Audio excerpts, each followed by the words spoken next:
తమ పిల్లలను అమెరికా పంపాలంటే ఇటీవల మన తెలుగు కుటుంబాలు ఒకటికి 10 సార్లు ఆలోచిస్తున్నాయి. కారణం ఇదిగో ఇలాంటి హత్యాకాండే. తాజాగా హైదరాబాద్కు చెందిన రవితేజ దుండగుల కాల్పుల్లో ప్రాణం కోల్పోయాడు.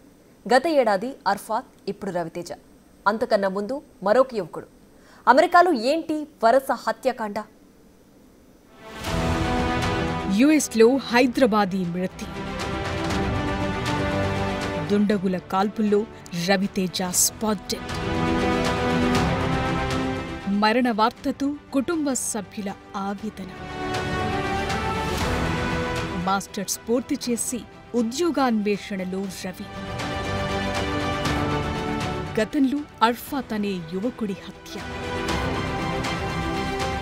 అంతకన్నా ముందు ఖమ్మం స్టూడెంట్ మృతి. అమెరికాలో హైదరాబాదీ యువకుడు రవితేజపై కాల్పులు జరిపారు దుండగులు. ఈ ఘటనలో యువకుడు అక్కడికక్కడే మృతి చెందాడు. నగరంలోని చైతన్యపురి స్టేషన్ పరిధిలో ఆర్కేపురం గ్రీన్ హిల్స్ కాలనీలో రవితేజ కుటుంబం నివసిస్తోంది. 2022 మార్చిలో రవితేజ పై చదువుల కోసం యుఎస్ వెళ్లాడు.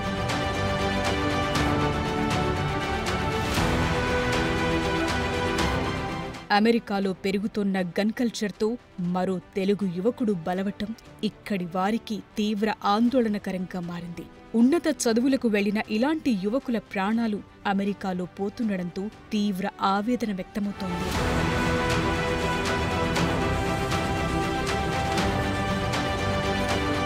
మరీ ముఖ్యంగా మన ఇండియన్స్ ఇప్పటి వరకు ఎన్నో కాల్పుల్లో చనిపోయారు. ఎన్నో కలలు కని యుఎస్ గడ్డపై అడుగుపెట్టి తమ ఆశలు నెరవేరకుండానే ఇలాంటి దుర్మరణాల బారిన పడటంతో భారతీయులు, మరీ ముఖ్యంగా తెలుగువారి బాధ వర్ణనాతీతంగా మారుతోంది.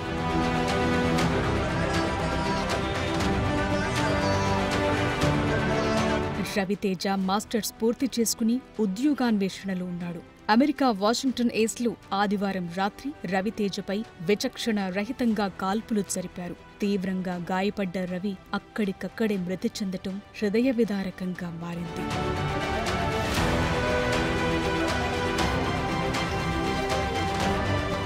సమాచారం అందిన వెంటనే అక్కడి పోలీసులు ఘటనా స్థలికి చేరుకుని మృతదేహాన్ని స్వాధీనం చేసుకుని వెంటనే ఆసుపత్రికి తరలించారు.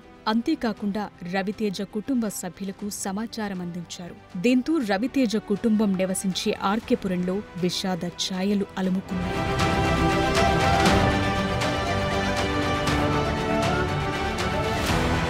ఉన్నత విద్య పూర్తి చేసిన రవి ఉద్యోగం చేసి తమకు ఎంతో అండగా ఉంటాడని భావించామని, అలాంటిది తమ కన్నబిడ్డ ఇలా అర్ధాంతర మరణం పాలవటంతో కన్నీరు మున్నీరుగా విలపిస్తున్నారు అతని తల్లిదండ్రులు.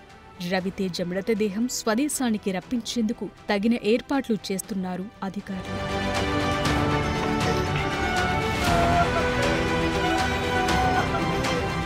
గతేడాది అబ్దుల్ అర్ఫాత్ అనే 25 ఏళ్ల యువకుడు సరిగ్గా ఇలాగే మృతి చెందాడు. నాచారానికి చెందిన అర్ఫాత్ కిడ్నాప్కి గురై క్లీవ్లాండ్ సరస్సులో మృతదేహంగా లభ్యమయ్యాడు. అతడి నడుము చుట్టూ పాస్పోర్ట్, మొబైల్ ఫోన్ తదితరాలు కట్టి మరీ ఇంతటి అఘాయిత్యానికి పాల్పడ్డారు కిడ్నాపర్లు.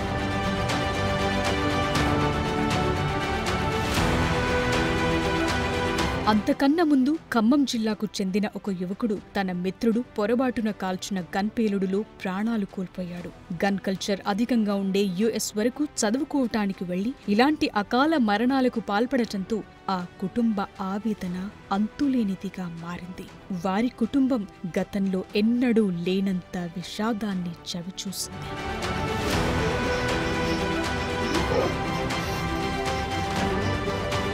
ఇలాంటి ఘటనలు తరచూ జరుగుతుండడంతో తెలుగు కుటుంబాలు తమ పిల్లల్ని యుఎస్లో చదువుల కోసం పంపటానికి సంకోచిస్తున్నారు. ఇక్కడే హాయిగా చదువుకుని ఏదో ఒక ఉద్యోగం చేసుకోవటం మేలని భావించేవారు ఇటీవల ఎక్కువయ్యారు.